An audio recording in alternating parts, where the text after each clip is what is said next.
Assalamualaikum warahmatullahi wabarakatuh. Perkenalkan, nama saya Rin Pamali Putri Al-Fajri dengan NIM 23040147. Di sini saya akan menganalisa film Taare Zameen Par. Di sini saya akan mulai dari pengantarnya. Dari film Taare Zameen Par adalah sebuah film yang mengunggah hati yang disutradari oleh Aamir Khan, seorang aktor dan sutradara terkenal Bollywood, dirilis pada tahun 2007. Film ini tidak hanya memenangkan banyak penghargaan tetapi juga mendapat pujian luas dari kritikus dan penonton di seluruh dunia.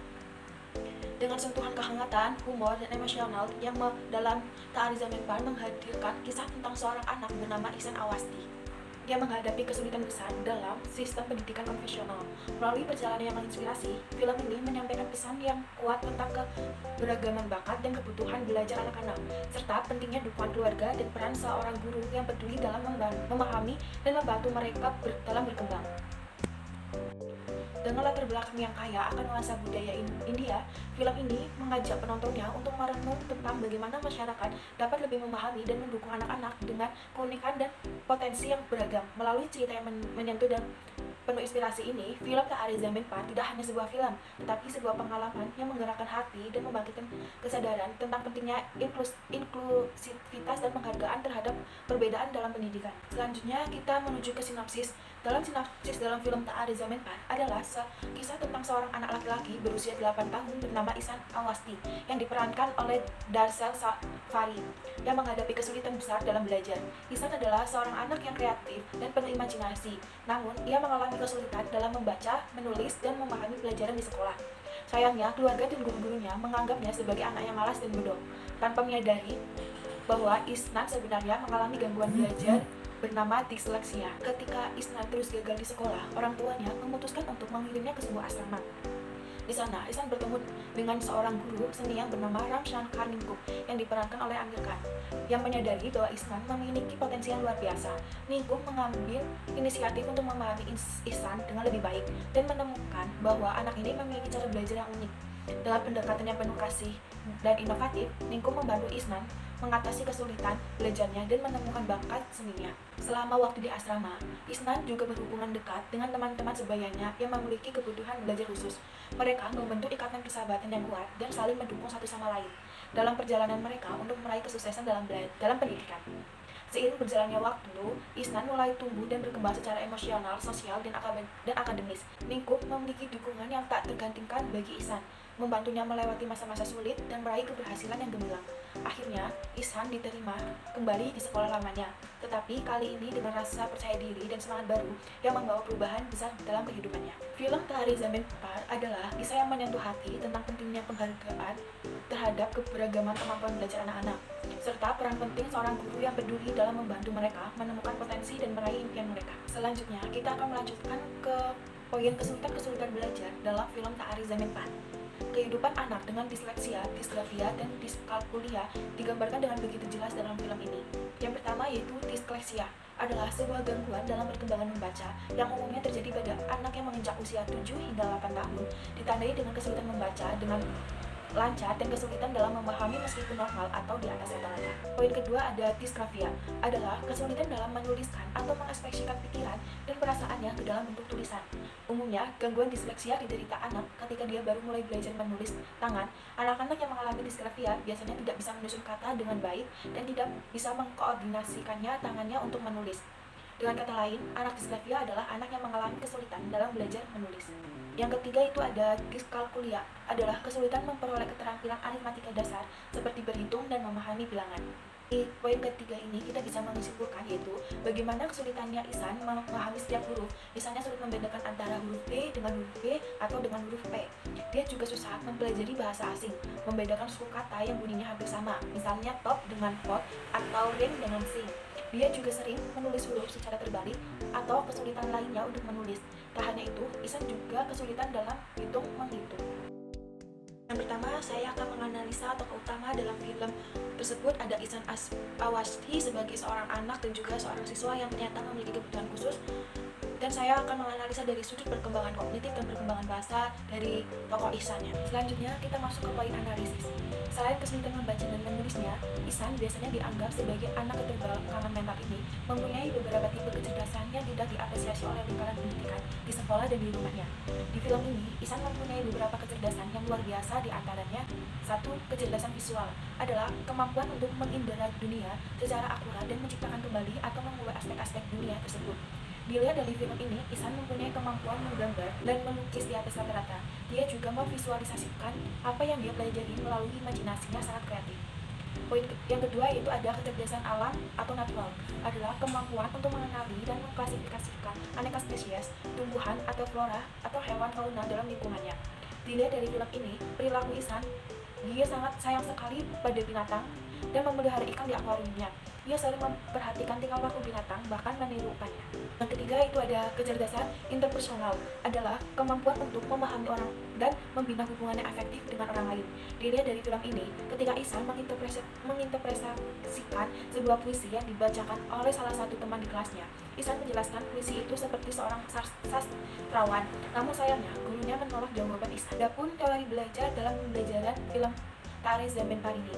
Dalam film ini, kebanyakan dari guru-guru Ihsan menggunakan teori belajar kognitif dan konstruktivisme. Satu, pada teori belajar kognitif adalah segala kegiatan seseorang yang berkaitan dengan proses belajar mengajar dalam memahami sebuah peristiwa dan kemudian menjadi paham. Karenanya, disinilah praktek kecerdasan kognitif bekerja dalam memproses sebuah pengetahuan. Dilihat dari beberapa adegan yang ada di film tersebut. Ada pula adegannya satu, memahami perspektif Ihsan, yaitu Ningku menghabiskan waktu untuk memahami perspektif Ihsan. Dia tidak hanya melihatnya sebagai seorang murid yang kurang mampu secara akademis, tetapi juga berusaha memahami cara Ihsan memandang dunianya. Yang kedua yaitu ada menggunakan pendekatan pembelajaran yang sesuai, yaitu Ningku menyadari bahwa pendekatan konvensional dalam pengajaran yang tidak efektif bagi Ihsan. Dia menggunakan metode-metode alternatif seperti melibatkan seni dan pengalaman langsungnya untuk membantu Ihsan memahami konsep-konsep yang sulit. Dan yang ketiga yaitu mendorong kreativitas dan ekspresi diri, yaitu Ningku mendorong Ihsan untuk mengekspresikan dirinya melalui seni. Dia menyadari bahwa Ihsan memiliki bakat seni yang besar dan menggunakan ini sebagai alat untuk membangkitkan minat dan kepercayaan dirinya. Adegan keempat yaitu ada memberikan dukungan emosional, yaitu Ningku tidak hanya berfokus pada kemampuan akademis Ihsan, tapi juga memberikan emosional yang dibutuhkan. Dia menjadi seseorang yang Ihsan percaya dan merasa nyaman berbagi perasaannya. Dan adegan terakhir yaitu menghargai keunikan individu, yaitu Ningku mengajarkan kepada Ihsan bahwa setiap individu memiliki keunikan dan kekuatannya sendiri. Dia membantu Ihsan untuk menyadari bahwa keberhasilan tidak hanya ditentukan oleh prestasi akademisnya saja, tetapi juga oleh potensi dan keberaniannya untuk mengekspresikan dirinya sendiri. Dalam adegan-adegan ini, Ningku berperan penting dalam membantu Ihsan untuk mengatasi kesulitan belajarnya dan mengembangkan potensinya secara menyeluruh, tidak hanya dari segi akademis saja, tetapi juga dari segi emosional dan kreativitasnya. Ini mencerminkan pendekatan yang holistik terhadap pendidikan yang memperhatikan kebutuhan dan keunikan individu dalam proses mengajar. Teori yang kedua yaitu teori konstruktivisme, yaitu dengan cara melakukan pendekatan bertahap, dengan usaha mendatangi keluarga Ihsan dan berusaha memecahkan permasalahan yang dialami oleh Ihsan ini. Dia membimbing Ihsan, memberikan motivasi, dorongan, kebebasan, dan memberikan kasih sayang dan kelembutan dalam mengajari menulis, membaca, dan menghitung dengan metode yang bisa diterima oleh Ihsan. Dengan cara kreatif, melalui pintu kecerdasannya sudah dimiliki Ihsan yang natural dan visual, seperti adegan dalam film ini. Adapun adegannya yaitu yang pertama, menulis huruf di pasir, yaitu dengan cara menulis dengan jari pada pasir dan kulit tangan, memberikan dengan mewarnai, menulis dengan membuat kerajinan tangan dari clay atau plastisim. Yang kedua ada memanfaatkan audiobook, yaitu bersama dengan textbook. Ihsan mendengarkan rekaman di kaset sembari mengikuti tulisan yang ada di buku bacaannya. Ihsan juga menuliskan huruf yang disebutkan sang guru dengan mata tertutup. Yang ketiga ada mendikte, yaitu setelah Ihsan mengenal huruf dan angka, Ningku mendikte Ihsan dengan beberapa kata, kemudian lambat laun kemudian menjadi kalimat. Yang keempat ada mengajari berhitung dengan naik turun tangga, yaitu Ningku menuliskan angka-angka di atas tangga, kemudian mengajari Ihsan penambahan dan pengurangan dengan naik turun tangga itu. Dan akhirnya dia berhasil membuat Ihsan tersebut mampu mengatasi kondisinya dan akhirnya dia menjadi anak yang pintar. Terus ada teori perkembangan bahasa dalam film Tare Zaman Par, yaitu terdapat beberapa aspek perkembangan bahasa yang dapat diamati. Yang pertama, ekspresi emosional, yaitu salah satu aspek penting dan perkembangan bahasa adalah kemampuan untuk mengekspresikan emosi dan pikiran. Dia cenderung menunjukkan emosinya melalui ekspresi wajah dan perilaku nonverbal. Namun seiring hubungannya dengan lingkup berkembang, dia mulai mengekspresikan dirinya dengan lebih lancar dan secara verbal. Yang kedua ada komunikasi interpersonal, yaitu perkembangan bahasa juga melibatkan kemampuan untuk berkomunikasi dengan orang lain. Awalnya, Ihsan cenderung menarik diri dari interaksi sosial karena kesulitan dalam berkomunikasi. Namun, melalui bimbingan lingkup, dia belajar untuk berkomunikasi. Dia lebih percaya diri dan efektif dengan orang lain. Yang ketiga ada peningkatan kosakata, yaitu seiring berjalannya waktu, karakter Ihsan menunjukkan peningkatan dalam penggunaan kosakata. Dia mulai menggunakan kata-kata baru dan lebih beragam untuk mengungkapkan pikiran dan perasaannya. Hal ini mencerminkan perkembangan kemampuan bahasanya. Terus yang keempat ada pengembangan cerita, yaitu salah satu aspek dari perkembangan bahasa adalah kemampuan untuk merangkai cerita atau narasi. Dalam film ini, Ihsan menunjukkan peningkatan dalam kemampuannya untuk mengembangkan cerita, terutama melalui karya seni dan lukisannya. Ini menunjukkan perkembangan dalam kemampuan berbahasa secara kreatif. Dan yang kelima ada refleksi diri, yaitu melalui dialog dan interaksi dengan lingkup, Ihsan mulai merefleksikan pikirannya dan perasaannya dengan lebih baik. Dia belajar untuk mengartikulasikan pemikirannya dan mengungkapkan perasaannya secara verbal, yang merupakan aspek penting dari perkembangan bahasa ini. Dengan bantuan lingkup ini dan lingkungan pendidikan yang mendukung, karakter Ihsan dalam film tersebut mengalami perkembangan bahasa yang signifikan dari awal cerita hingga akhir cerita. Hal ini mencerminkan pentingnya interaksi sosial, dukungan emosional, dan bimbingan dalam perkembangan bahasa pada anak-anak. Selanjutnya, kita akan menganalisa dari sudut perkembangan psikososial dan perkembangan moral dari Ihsan Al-Wasthi, tokoh utama dalam film tersebut, sebagai seorang anak dan juga seorang siswa yang ternyata memiliki kebutuhan khusus. Selanjutnya, kita akan menganalisis dari film tersebut. Ihsan Al-Wasthi dari film Ta'arzamin Par adalah seorang anak yang mengalami kesulitan dalam belajar dan seringkali diabaikan oleh lingkungannya. Karena kesulitannya dalam memahami materi pelajaran seperti anak-anak lainnya, dilihat dari sudut perkembangan psikososial dan moralnya akan membahas bagaimana karakter ini tumbuh dan berkembang dalam hal identitas diri, hubungan sosial, serta pemahaman moral. Yang pertama yaitu ada perkembangan psikososial. 1. Keterampilan sosial. Awalnya, Ihsan terlihat memiliki kesulitan dalam berinteraksi sosial. Dia cenderung menarik diri dan tidak memiliki teman. Namun seiringnya waktu, khususnya setelah bertemu guru seni yang memahami Ihsan, mulai merasakan koneksi emosional dengan orang-orang di sekitarnya. Ini terlihat dari hubungannya yang lebih baik dengan teman-temannya di asrama dan hubungannya yang erat dengan guru seni itu. Yang kedua yaitu ada identitas diri. Ihsan awalnya mengalami kebingungan identitas, terutama karena ketidakmampuannya dalam bidang akademik, dan Ihsan tidak dihargai oleh guru dan keluarganya. Namun ketika dia menemukan bakat seninya, identitasnya mulai terbentuk kembali. Dia mulai menyadari nilai-nilai yang unik dalam dirinya sendiri dan mulai memiliki kepercayaan diri yang lebih besar. Yang ketiga yaitu kemandirian. Selama film ini berlangsung, Ihsan mengalami perjalanan kemandirian yang signifikan. Awalnya dia sangat bergantung pada orang lain, terutama kakaknya dan orang tuanya, untuk membantunya menyelesaikan tugas-tugas sehari-harinya. Namun, melalui bantuan guru seni dan dorongannya untuk mengejar keinginannya sendiri, Ihsan mulai mengembangkan kemandiriannya yang lebih besar. Yang keempat yaitu adalah hubungan sosial. Awalnya, Ihsan merasa berisolasi dan tidak dipahami oleh lingkungannya. Dia kesulitan membangun hubungan sosial yang sehat dengan teman-temannya dan bahkan dengan keluarganya. Namun, dengan bantuan dari orang-orang yang memahami dan mencintainya, seperti gurunya yaitu lingkup dan juga keluarganya, dia mulai membuka diri terhadap dunia di sekitarnya dan memperbaiki hubungannya dengan orang lain. Yang kelima yaitu ada inisiatif dan rasa bersalah. Salah satu aspek penting dari perkembangan psikososial adalah konflik antara inisiatif dan rasa bersalah. Awalnya, Ihsan cenderung merasa bersalah karena tidak bisa memenuhi harapan orang lain yang menghambatnya untuk mengambil inisiatif. Namun, seiring berjalannya cerita, dia mulai mengambil tanggung jawab atas keadaannya sendiri dan mengatasi rasa bersalahnya ini. Yang kedua yaitu adalah ada perkembangan moral. Yang pertama, pemahaman tentang benar atau salah. Ihsan Al-Wasthi mengalami perkembangan moral yang signifikan dalam film ini. Awalnya, dia mungkin tidak sepenuhnya memahami perbedaan antara benar atau salah dan konteks akademik dari perilaku. Namun melalui pengalaman dan bimbingan dari lingkup, dia mulai memahami pentingnya kejujuran, kerja keras, dan kebaikan.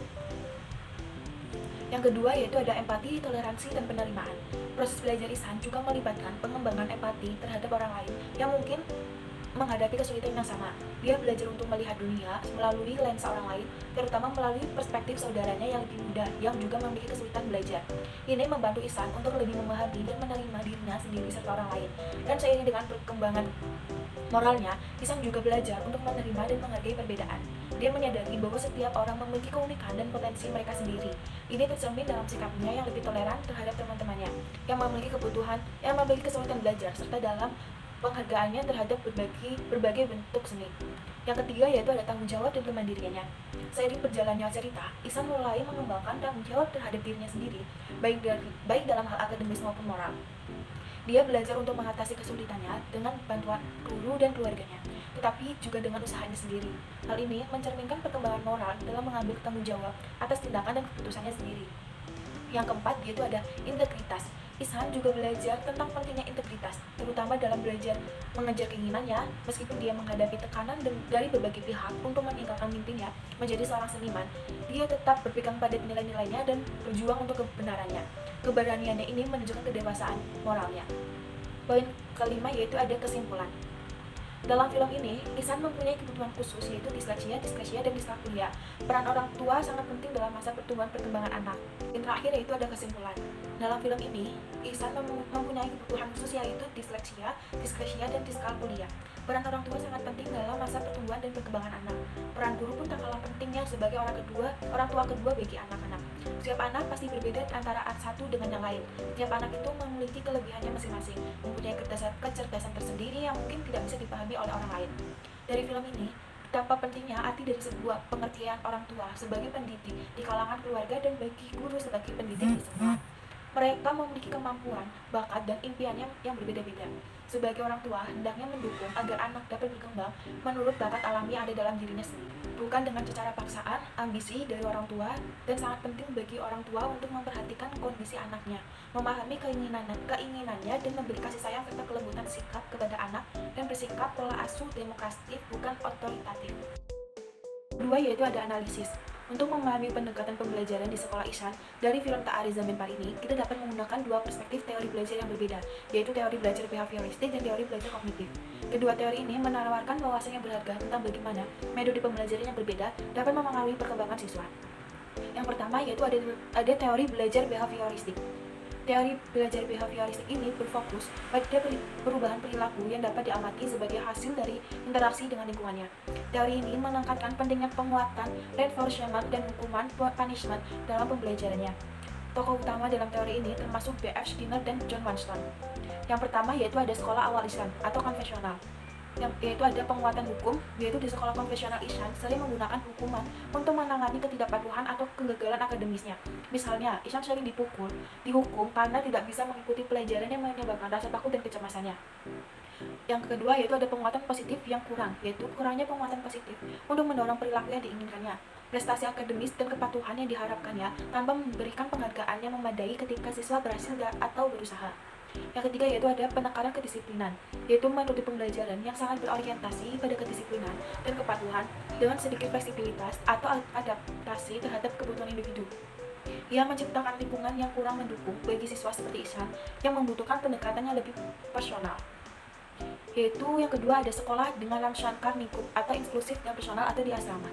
Yang pertama yaitu pada penguatan positif, yaitu Ningku menggunakan banyak penguatan positif seperti pujian atau dorongan untuk memperkuat perilaku yang diinginkannya dan membangun rasa percaya diri Ihsan. Ia membantu Ihsan merasa lebih termotivasi dan dihargai. Yang kedua yaitu ada pendekatan empatik, yaitu tanpa menggunakan hukuman, Ningku lebih memilih pendekatan empatik dan memahami. Ia menciptakan lingkungan di mana kesalahan dipandang sebagai bagian dari proses belajar, bukan sebagai kegagalan yang harus dihukum. Yang ketiga yaitu ada fokus pada motivasi intrinsik, yaitu dengan mengenali minat dan bakat Ihsan, Ningku membantu mengembangkan motivasi intrinsik dalam diri Ihsan yang penting untuk pembelajaran jangka panjang dan perubahan perilaku yang lebih stabil. Kedua yaitu ada teori belajar kognitif. Teori belajar kognitif berfokus pada proses mental yang terlibat dalam belajar, seperti pemahaman, memori, dan pemecahan masalah. Teori ini menekankan pentingnya skema atau struktur mental dan konstruksi pengetahuan. Tokoh utama dalam teori ini termasuk John Piaget dan Jerome Bruner. Yang pertama yaitu ada sekolah awal Ihsan atau konvensional. Satu yaitu ada pendekatan yang pasif, yaitu sekolah konvensional Ihsan cenderung menggunakan pendekatan pasif, di mana siswa diharapkan menerima informasi tanpa banyak keterlibatan aktif. Ini menghambat perkembangan skema dan pemahaman mendalam. Yang kedua yaitu ada kurangnya pemecahan masalah, yaitu metode pengajaran lebih fokus pada hafalan dan penerimaan informasi, bukan pada pengembangan keterampilan pemecahan masalah atau berpikir kritis. Hal ini tidak efektif dalam membantu siswa seperti Ihsan yang membutuhkan pendekatan yang lebih kognitif. Yang ketiga yaitu ada adaptasi kognitif, minimnya adaptasi kognitif. Sekolah tidak beradaptasi dengan kebutuhan kognitif individu Ihsan, sehingga ia kesulitan membangun pengetahuan baru berdasarkan pengetahuan yang sudah ada, atau asimilasi dan akomodasi. Yang kedua ada sekolah dengan Ramshankar Nikup. atau eksklusif dan personal atau di asrama.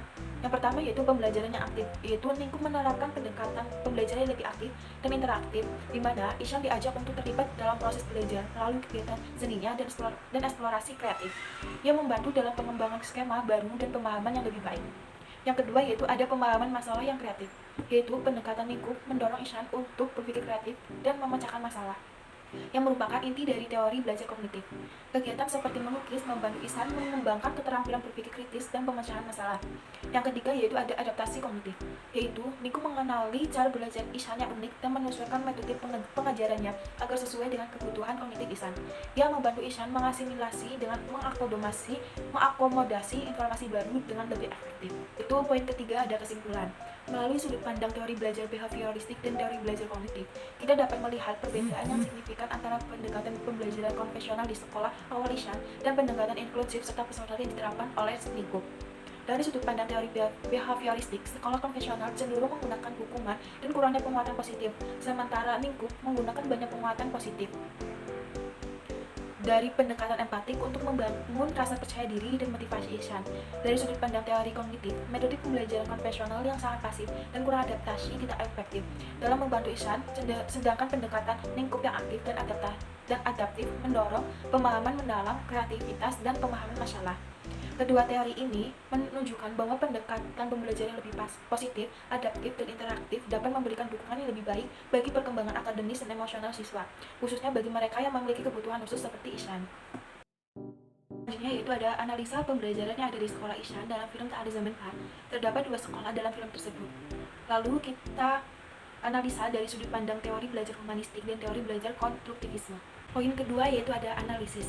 Untuk memahami pendekatan pembelajaran di sekolah Ihsan dari film Tak Ada Zaman Pak, kita dapat menggunakan 2 perspektif teori belajar yang berbeda, yaitu teori belajar humanistik dan teori belajar konstruktivisme. Kedua teori ini menawarkan wawasan yang berharga tentang bagaimana metode pembelajaran yang berbeda dapat mempengaruhi perkembangan siswa. Yaitu yang pertama ada teori belajar humanistik.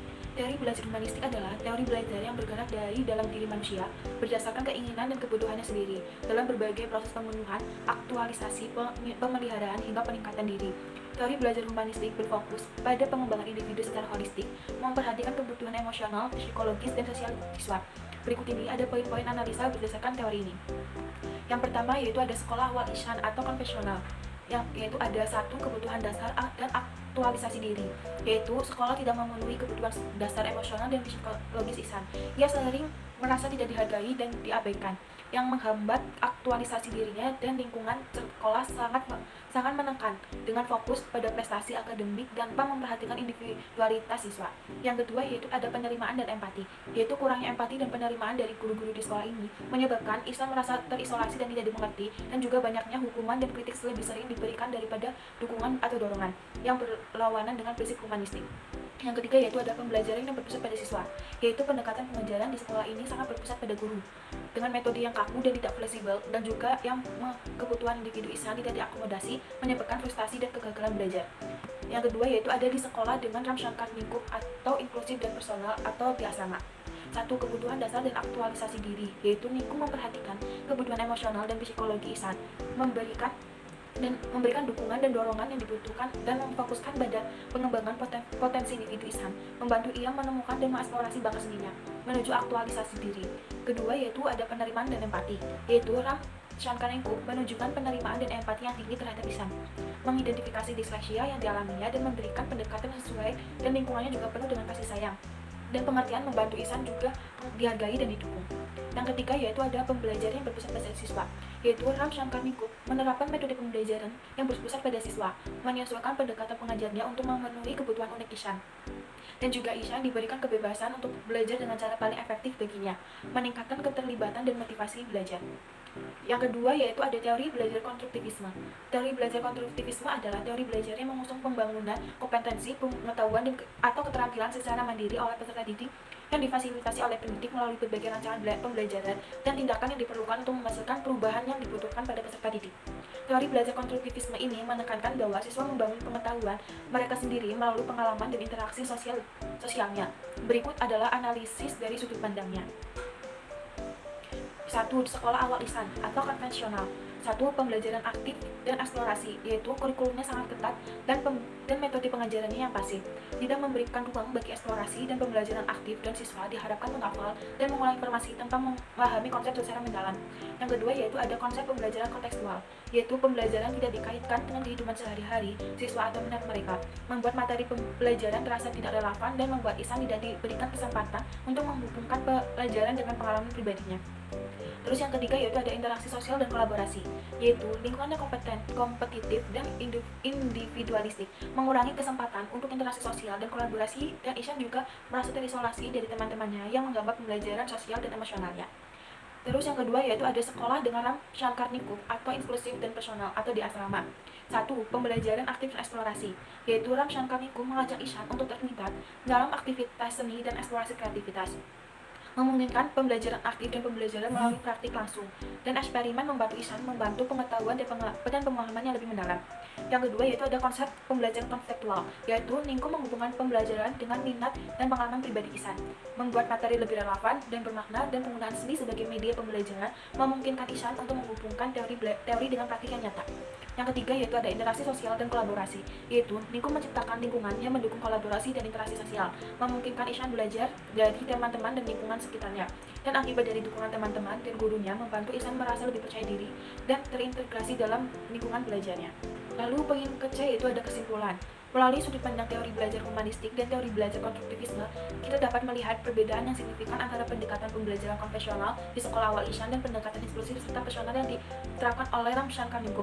Sekolah awal Ihsan dengan pendekatan tradisional gagal memenuhi prinsip-prinsip teori belajar humanistik dan teori belajar konstruktivisme, menyebabkan Ihsan merasa tertekan dan tidak mampu belajar dengan baik. Sebaliknya, sekolah seni dengan pendekatan yang diterapkan oleh Ram Shankarnikul sangat sejalan dengan kedua teori tersebut. Ningku memberikan dukungan emosional dan lingkungan belajar yang relevan dan bermakna, membantu Ihsan mengembangkan potensinya dalam menikmati proses belajar tersebut. Sekian analisa dari saya. Kalau ada salah mohon maafkan. Sekian, terima kasih. Wassalamualaikum warahmatullahi wabarakatuh.